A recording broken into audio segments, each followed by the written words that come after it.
29일 성명을 내어 이번 파업을 MBC 등 귀족 방송 노조의 밥그릇 싸움이라고 규정했다. 어이없는 이유로 파업할 시간에 공정방송을 만들기 위해 노력하라고 촉구했다. 동시에 신문이 방송을 겸용하며 뉴스의 질이 높아진다는 측의 의견을 계속해 지면에 반영했습니다. 중앙일보는 왜 이렇게 한나라당의 방송법 개정을 부추기고 있는 것일까? 지난 1965년 중앙일보는 우리나라 최초의 재벌신문으로 탄생했습니다. 정치보다 더 강한 힘으로 사회의 조화와 안정에도 기여할 수 있는 방법은 없을까 하고 생각한 끝에 결국 종합 매스컴의 창설을 결심했다. 중앙일보가 발행된 지 1년 뒤에 터진 삼성 계열사 한국비료의 사카린 밀수 사건. 경향신문의 특종으로 삼성이 발암물질로 판명돼 사용이 금지된 사카린을 대량으로 밀수한 사실이 알려졌습니다. 연일 사회적인 비난 여론이 거세졌지만 중앙일보만은 달랐습니다. 사카린 밀수 보도 사실과 다르다. 직원 개인의 비행, 불미한 행동, 회사선 몰랐다. 사설까지 동원해 밀수에 대한 비난 여론을 잠재우려 했습니다. 이번에 사카린 원료 밀수 사건도 정확한 경위가 이미 관계기관에 의해 발표됐거니와 왜곡되거나 무분별한 흠이 없지 않은 세론이 비생산적이고 인심을 쓸모없이 자극하는 방향으로 흐르지 않게 되기를 바람하지 않는다. 보다 못한 박정희 대통령은 문공부 장관을 통해 특별 담화까지 발표했습니다. 삼성 사건의 경우 밀수 행위가 분명하고 방법이 확실한데도 불구하고 산하 언론기관을 동원하여 불법과 부정을 비호하는 데 급급한 듯한 인상을 준 것은 박 대통령은 또 재벌이 언론기관을 가지려 애쓰는 저희가 의심된다며 특정인이 언론을 사유화하는데 규제가 필요하다고 밝혔습니다. 어느 특정인이 언론을 독점 사유화하는 데서 오는 폐단을 막기 위해 제도상의 규제가 필요하지 않은가 하는 문제를 심각하게 느끼게 됐다.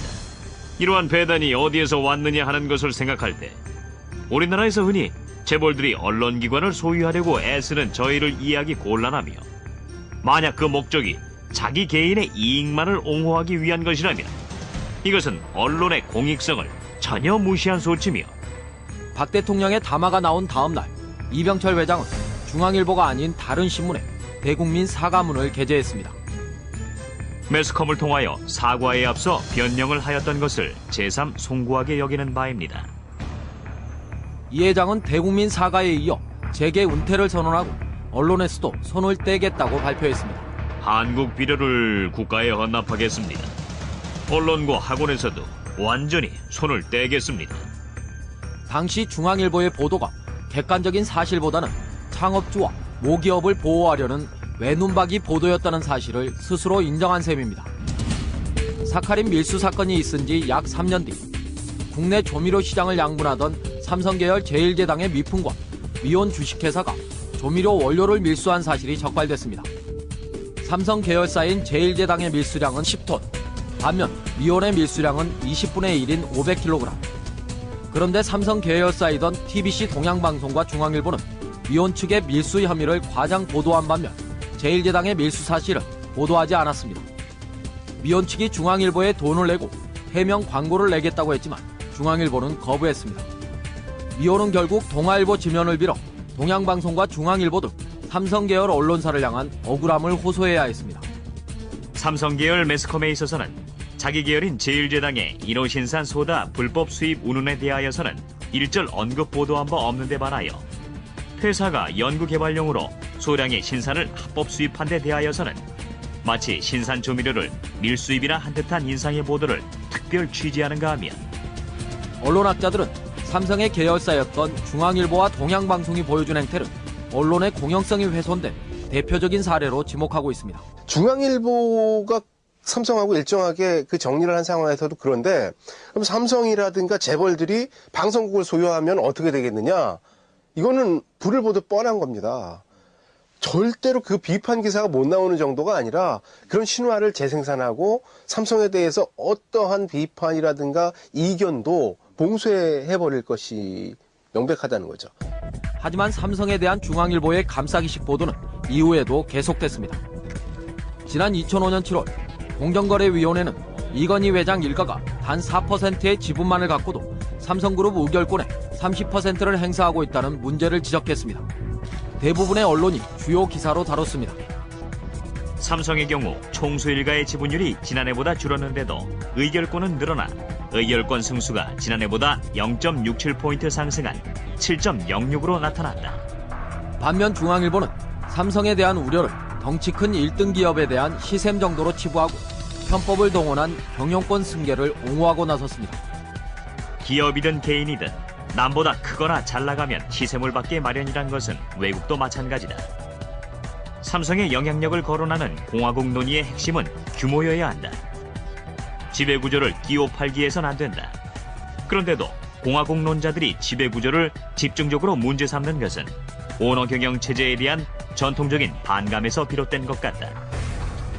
같은 해 이른바 엑스파일 사건이 터졌습니다. 정보기관의 불법 도청도 문제였지만 언론사 사주와 재벌 고위 관계자가 불법 대선자금 전달을 모의한 사실은 국민들에게 커다란 충격을 안겨줬습니다. 하지만 중앙일보 지면에서는 정치권에 대한 금품 로비 의혹으로 사회적 물의를 일으킨 홍석현 회장과 삼성에 대한 비판 기사를 찾기 힘들었습니다. 오히려 도청 테이프에 담긴 내용을 수사할 수 없다거나 삼성의 억울함을 대변하는 내용의 기사가 실렸습니다. 검찰, 불법 자료 무슨 근거로 수사? 검찰의 고위 인사는 22일 명백한 불법 행위인 도청을 통해 얻어진 자료를 갖고 무슨 근거로 수사를 하느냐며 공소시효도 지나 수사가 사실상 불가능하다고 말했다. 삼성에 바라는 것. 엑스파일만 해도 그 시절 정치권에 로비 안 한 기업이 없고 특히 돈 받은 정치인들에 대해서는 말이 없는데 돈 준 기업인만을 문제 삼으니 이 역시 공정치 않다는 것이다. 삼성으로서는 모든 것이 억울하다고 느낄 것이다. 지난해 삼성그룹에 몸담았던 김용철 변호사가 폭로한 삼성그룹 비자금 사건에서도 중앙일보의 감싸기는 되풀이됐습니다. 당시 논란이 됐던 것 가운데 하나가 행복한 눈물의 실제 소유자가 누구냐였습니다. 검찰은 삼성의 에버랜드 미술품 창고를 압수수색했고 대부분의 언론이 일면 머릿기사로 사실을 전했지만 중앙일보는 사회면 하단의 2당 기사로 처리했습니다. 반면 중앙일보는 검찰 수사로 삼성이 위기에 처했다는 기사를 내놓기도 했습니다. 연말 사장단 인사도 기약 없이 미뤄져. 삼성 계열사의 한 임원은 삼성에 대한 마녀 사냥식 의혹 제기가 도를 넘어선 느낌이라며 이로 인해 그룹 전체가 돌이킬 수 없는 피해를 보게 되면 그땐 누가 책임질지 모르겠다며 분통을 터뜨렸다. 온 국민을 경악하게 하고 지역 주민들에게 돌이키기 힘든 상처를 안겼던 태안 지역 기름 유출 사고 때도 마찬가지입니다. 대부분의 언론들은 태안의 절박한 상황과 사고의 원인을 제공한 삼성에 대한 기사를 실었지만 중앙일보는 달랐습니다. 당시 태안 사고와 관련해 한 언론 시민단체의 보고서입니다. 중앙일보의 보도 68건 가운데 사고의 원인이나 책임 문제를 다룬 기사는 단 한 건도 없었습니다. 사고 원인의 한 축인 삼성중공업을 직접 언급한 기사도 5건에 그쳐 조사 대상인 5개 중앙언론사 가운데 가장 적었습니다. 사고가 발생한 지 1년, 태안 주민들이 정부와 삼성의 무성의한 대처를 성토하는 벌기 집회를 가졌을 때도 상당수 중앙 언론사들이 이를 보도하거나 사진을 실었지만 중앙일보는 아예 외면했습니다. 중앙일보 사주인 홍석현 회장에 대한 기자들의 감싸기도 계속돼 왔습니다. 지난 99년 당시 홍석현 사장은 거액의 탈세 혐의로 구속됐습니다. 당시 중앙일보 지면에서는 홍 사장이 저지른 탈세에 대한 반성보다는 정부의 세무조사가 언론 탄압이라는 야당의 주장과 대통령의 측근 인사에 대한 공격이 줄을 이뤘습니다. 당시 홍 사장의 검찰 출두는 중앙일보 기자들의 사병 논란을 낳기도 했습니다. 홍 사장이 서울지검에 출두한 지난 99년 9월 30일 도열에 있던 중앙일보 기자들이 외친 구호는 족벌신문사 사주의 영향력을 보여주는 대표적인 장면으로 기록됐습니다.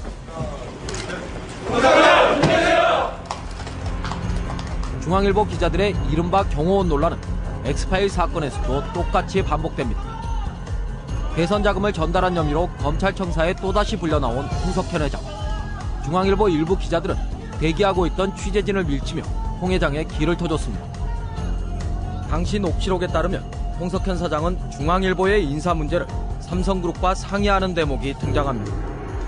녹취록에는 또 중앙일보 기자들이 취재 현장에서 얻은 정보들까지 삼성그룹에 그대로 보고하고 있다는 말도 나옵니다. 계열 분리를 했다고는 하지만 혈연 관계로 맺어진 중앙일보와 삼성의 부적절 중앙일보가 삼성하고 일정하게 그 정리를 한 상황에서도 그런데 그럼 삼성이라든가 재벌들이 방송국을 소유하면 어떻게 되겠느냐? 이거는 불을 보듯 뻔한 겁니다. 절대로 그 비판 기사가 못 나오는 정도가 아니라 그런 신화를 재생산하고 삼성에 대해서 어떠한 비판이라든가 이견도 봉쇄해버릴 것이 명백하다는 거죠. 하지만 삼성에 대한 중앙일보의 감싸기식 보도는 이후에도 계속됐습니다. 지난 2005년 7월 공정거래위원회는 이건희 회장 일가가 단 4%의 지분만을 갖고도 삼성그룹 의결권의 30%를 행사하고 있다는 문제를 지적했습니다. 대부분의 언론이 주요 기사로 다뤘습니다. 삼성의 경우 총수 일가의 지분율이 지난해보다 줄었는데도 의결권은 늘어나 의결권 승수가 지난해보다 0.67포인트 상승한 7.06으로 나타났다. 반면 중앙일보는 삼성에 대한 우려를 덩치 큰 1등 기업에 대한 시샘 정도로 치부하고 편법을 동원한 경영권 승계를 옹호하고 나섰습니다. 기업이든 개인이든 남보다 크거나 잘 나가면 시샘을 받게 마련이란 것은 외국도 마찬가지다. 삼성의 영향력을 거론하는 공화국 논의의 핵심은 규모여야 한다. 지배구조를 끼워팔기해선 안 된다. 그런데도 공화국론자들이 지배구조를 집중적으로 문제 삼는 것은 오너경원에서도 완전히 손을 떼겠습니다. 당시 중앙일보의 보도가 객관적인 사실보다는 창업주와 모기업을 보호하려는 외눈박이 보도였다는 사실을 스스로 인정한 셈입니다. 사카린 밀수 사건이 있은 지 약 3년 뒤 국내 조미료 시장을 양분하던 삼성계열 제1제당의 미풍과 미온 주식회사가 조미료 원료를 밀수한 사실이 적발됐습니다. 삼성 계열사인 제1제당의 밀수량은 10톤, 반면 미온의 밀수량은 20분의 1인 500kg. 그런데 삼성 계열사이던 TBC 동양방송과 중앙일보는 미온 측의 밀수 혐의를 과장 보도한 반면 제1제당의 밀수 사실은 보도하지 않았습니다. 미온 측이 중앙일보에 돈을 내고 해명 광고를 내겠다고 했지만 중앙일보는 거부했습니다. 미온은 결국 동아일보 지면을 빌어 동양방송과 중앙일보 등 삼성 계열 언론사를 향한 억울함을 호소해야 했습니다. 삼성 계열 매스컴에 있어서는 자기 계열인 제1제당의 인호신산 소다 불법 수입 운운에 대하여서는 일절 언급 보도한 바 없는 데 반하여 회사가 연구개발용으로 소량의 신산을 합법 수입한 데 대하여서는 마치 신산 조미료를 밀수입이나 한 듯한 인상의 보도를 특별 취재하는가 하면 언론학자들은 삼성의 계열사였던 중앙일보와 동양방송이 보여준 행태를 언론의 공영성이 훼손된 대표적인 사례로 지목하고 있습니다. 29일 성명을 내어 이번 파업을 MBC 등 귀족 방송 노조의 밥그릇 싸움이라고 규정했다. 어이없는 이유로 파업할 시간에 공정방송을 만들기 위해 노력하라고 촉구했다. 동시에 신문이 방송을 겸용하며 뉴스의 질이 높아진다는 측의 의견을 계속해 지면에 반영했습니다. 중앙일보는 왜 이렇게 한나라당의 방송법 개정을 부추기고 있는 것일까? 지난 1965년 중앙일보는 우리나라 최초의 재벌신문으로 탄생했습니다. 정치보다 더 강한 힘으로 사회의 조화와 안정에도 기여할 수 있는 방법은 없을까 하고 생각한 끝에 결국 종합 매스컴의 창설을 결심했다. 중앙일보가 발행된 지 1년 뒤에 터진 삼성 계열사 한국비료의 사카린 밀수 사건. 경향신문의 특종으로 삼성이 발암물질로 판명돼 사용이 금지된 사카린을 대량으로 밀수한 사실이 알려졌습니다. 연일 사회적인 비난 여론이 거세졌지만 중앙일보만은 달랐습니다. 사카린 밀수 보도 사실과 다르다. 직원 개인의 비행, 불미한 행동, 회사선 몰랐다. 사설까지 동원해 밀수에 대한 비난 여론을 잠재우려 했습니다. 이번에 사카린 원료 밀수 사건도 정확한 경위가 이미 관계기관에 의해 발표됐거니와 왜곡되거나 무분별한 흠이 없지 않은 세론이 비생산적이고 인심을 쓸모없이 자극하는 방향으로 흐르지 않게 되기를 바람하지 않는다. 보다 못한 박정희 대통령은 문공부 장관을 통해 특별 담화까지 발표했습니다. 삼성 사건의 경우 밀수 행위가 분명하고 방법이 확실한데도 불구하고 산하 언론기관을 동원하여 불법과 부정을 비호하는 데 급급한 듯한 인상을 준 것은 박 대통령은 또 재벌이 언론기관을 가지려 애쓰는 저희가 의심된다며 특정인이 언론을 사유화하는데 규제가 필요하다고 밝혔습니다. 어느 특정인이 언론을 독점 사유화하는 데서 오는 폐단을 막기 위해 제도상의 규제가 필요하지 않은가 하는 문제를 심각하게 느끼게 됐다.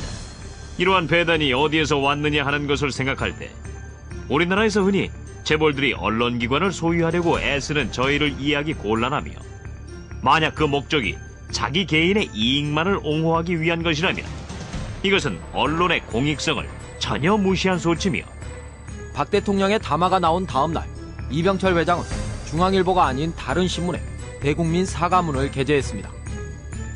매스컴을 통하여 사과에 앞서 변명을 하였던 것을 제삼 송구하게 여기는 바입니다. 이 회장은 대국민 사과에 이어 재계 은퇴를 선언하고 언론에서도 손을 떼겠다고 발표했습니다. 한국 비료를 국가에 헌납하겠습니다. 언론과 학영 체제에 대한 전통적인 반감에서 비롯된 것 같다. 같은 해 이른바 엑스파일 사건이 터졌습니다. 정보기관의 불법 도청도 문제였지만 언론사 사주와 재벌 고위 관계자가 불법 대선자금 전달을 모의한 사실은 국민들에게 커다란 충격을 안겨줬습니다. 하지만 중앙일보 지면에서는 정치권에 대한 금품 로비 의혹으로 사회적 물의를 일으킨 홍석현 회장과 삼성에 대한 비판 기사를 찾기 힘들었습니다. 오히려 도청 테이프에 담긴 내용을 수사할 수 없다거나 삼성의 억울함을 대변하는 내용의 기사가 실렸습니다. 검찰, 불법 자료 무슨 근거로 수사?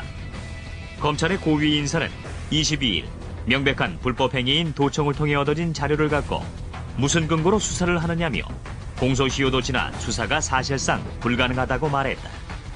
삼성에 바라는 것.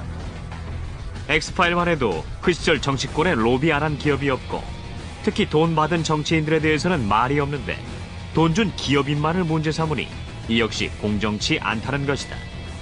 삼성으로서는 모든 것이 억울하다고 느낄 것이다. 지난해 삼성그룹에 몸담았던 김용철 변호사가 폭로한 삼성그룹 비자금 사건에서도 중앙일보의 감싸기는 되풀이됐습니다. 당시 논란이 됐던 것 가운데 하나가 행복한 눈물의 실제 소유자가 누구냐였습니다.